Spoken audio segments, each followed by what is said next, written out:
ಪ್ರೀತಿಯ ಬಂಧುಗಳೇ, ಯಾರಿಗೆ ಸಂತೋಷ ಬೇಡ ಹೇಳಿ?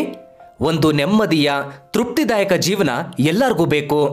ಆದರೂ ಮನುಷ್ಯರು ಒಂದು ಹೆಸರಿಸಲಾಗದ ನಿರಾಶೆಯಲ್ಲಿ ಮುಳುಗಿರ್ತಾರೆ. ನೀವುಗಳು ನಿಮ್ಮನ್ನೇ ಪ್ರಶ್ನೆ ಕೇಳ್ಕೊಳ್ಳಿ, ನಿಜವಾಗ್ಲೂ ನಾವು ಸಂತೋಷವಾಗಿದ್ದೀವಾ ಅಂತ. ಹಾಗಾದರೆ ಈ ಸಂತೋಷವಾಗಿರೋದಕ್ಕೆ ಅಥವಾ ತೃಪ್ತಿ ಇಲ್ಲದಿರುವುದಕ್ಕೆ ಕಾರಣ ಯಾರು? ಕಾರಣ ಏನು? ಏನಾದರೂ ಕಾರಣ ಇರಲೇಬೇಕಲ್ವಾ? ಈ ಸೂಕ್ಷ್ಮ ವಿಚಾರನ ವಿವರಿಸೋಕೆ ಈ ವಿಡಿಯೋ ಮಾಡಿರೋದು. ಅದು ನಿಮಗೆ ಅರ್ಥ ಆಗೋಕೆ ಒಂದು ಚಿಕ್ಕ ಕತೆ ಹೇಳ್ತೀನಿ ಕೇಳಿ. ಒಂದಾನೊಂದು ಕಾಲದಲ್ಲಿ ಒಬ್ಬ ರಾಜನಿದ್ದ. ರಾಜ ಪರಾಕ್ರಮಿ, ಉದಾರಿ. ಅವನ ಮಂತ್ರಿ ಸದಾ ರಾಜನ ಯೋಗಕ್ಷೇಮವನ್ನು ನೋಡಿಕೊಳ್ಳುತ್ತಿದ್ದ. ರಾಜ ತನ್ನ ಮಂತ್ರಿಯನ್ನು ತುಂಬ ಪ್ರೀತಿಸುತ್ತಿದ್ದ. ಒಮ್ಮೆ ಇಬ್ಬರು ಕಾಡಿಗೆ ಬೇಟೆಗೆಂದು ಹೋದರು. ಸ್ವಲ್ಪ ದೂರ ಹೋದ ಮೇಲೆ ರಾಜನಿಗೆ ಮಾವಿನ ಮರವೊಂದು ಕಾಣಿಸಿತು. ಮರದ ಬಳಿಗೆ ಬಂದಾಗ ಮರದಲ್ಲಿ ಒಂದೇ ಒಂದು ಮಾವಿನ ಹಣ್ಣಿತ್ತು. ಉಳಿದವು ಇನ್ನು ಹಣ್ಣಾಗಿರಲಿಲ್ಲ. ರಾಜ ಆ ಹಣ್ಣನ್ನು ಕಿತ್ತುಕೊಂಡ. ಇರುವುದು ಒಂದೇ ಹಣ್ಣು, ಮಂತ್ರಿಗೆ ಕೊಡುವುದು ಹೇಗೆ? ರಾಜನಿಗೆ ಹಣ್ಣನ್ನು ಒಬ್ಬನೇ ತಿನ್ನಲು ಮನಸ್ಸಾಗಲಿಲ್ಲ. ಮರದಲ್ಲಿದ್ದ ಇನ್ನೂ ಹಣ್ಣಾಗಿರದ ಒಂದು ಕಾಯಿಯನ್ನು ಕಿತ್ತು ಮಂತ್ರಿಗೆ ಕೊಟ್ಟ. ಮಂತ್ರಿ ಅದನ್ನು ಸಂತೋಷದಿಂದ ತಿನ್ನತೊಡಗಿದ. ರಾಜರೇ, ಇದು ತುಂಬ ರುಚಿಯಾಗಿದೆ, ಧನ್ಯವಾದಗಳು ಎಂದು ಹೇಳಿದ. ರಾಜನಿಗೆ ಈಗ ಮಂತ್ರಿಯ ಕೈಯಲ್ಲಿದ್ದ ಮಾವಿನಕಾಯಿಯ ಮೇಲೆ ಮನಸ್ಸಾಯಿತು. ತಾನು ಇನ್ನೊಂದು ಮಾವಿನಕಾಯಿಯನ್ನು ಕಿತ್ತು ಒಮ್ಮೆ ಕಚ್ಚಿದ. ಆದರೆ ಅದು ತುಂಬ ಕಹಿಯಾಗಿತ್ತು. ಮಂತ್ರಿ ಹೇಳಿದಂತೆ ಅದು ರುಚಿಯಾಗಿರಲಿಲ್ಲ. ಮಂತ್ರಿ, ನಿನಗೆ ನಿಜಕ್ಕೂ ಬುದ್ಧಿ ಕೆಟ್ಟಿದೆ, ಇದು ತುಂಬ ಕಹಿಯಾಗಿದೆ, ನೀನು ರುಚಿಯಾಗಿದೆ ಎಂದು ನಾಲಿಗೆ ಚಪ್ಪರಿಸಿಕೊಂಡು ತಿನ್ನುತ್ತಿದ್ದೀಯಾ ಎಂದು ರಾಜ ಮುಖ ಸಿಂಡರಿಸಿ ಹೇಳಿದ. ರಾಜರೇ, ನಿಮ್ಮ ಕೈಯಲ್ಲಿ ಪಕ್ವವಾಗಿರುವ ಸ್ವಾದಿಷ್ಟ ಹಣ್ಣು ಇದೆ. ಒಂದು ಕಾಯಿ ಕಹಿಯಾದರೇನಂತೆ? ರುಚಿಯಾದ ಹಣ್ಣು ಬೇಕು, ಕಹಿಯಾದ ಕಾಯಿ ಬೇಡ ಎಂದರೆ ಹೇಗೆ?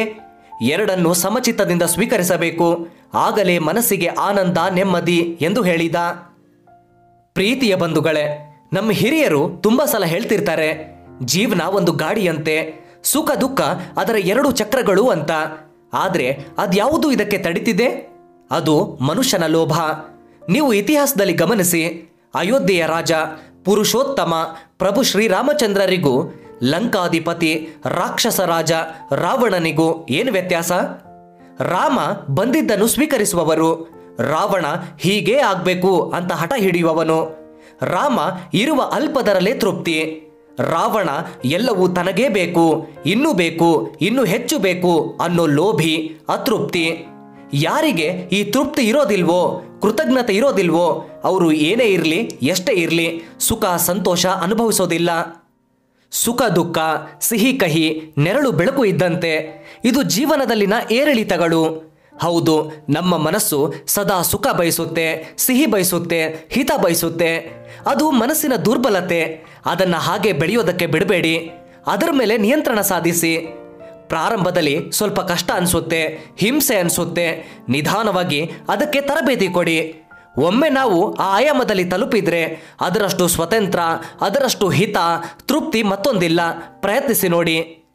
ಹಿಂದೆಲ್ಲ ಜೀವನದ ಉದ್ದೇಶನೇ ತಮ್ಮನ್ನ ತಾವು ಗೆಲ್ಲೋದು, ಅಂದರೆ ಇಂದ್ರಿಯಗಳನ್ನು ಗೆಲ್ಲೋದು, ಮನಸ್ಸಿನ ದುರ್ಬಲತೆಗಳನ್ನು ಗೆಲ್ಲೋದು, ಎಲ್ಲ ಬಂಧನಗಳನ್ನು ಮೀರಿ ಮೋಕ್ಷ ಪಡೆಯೋದು.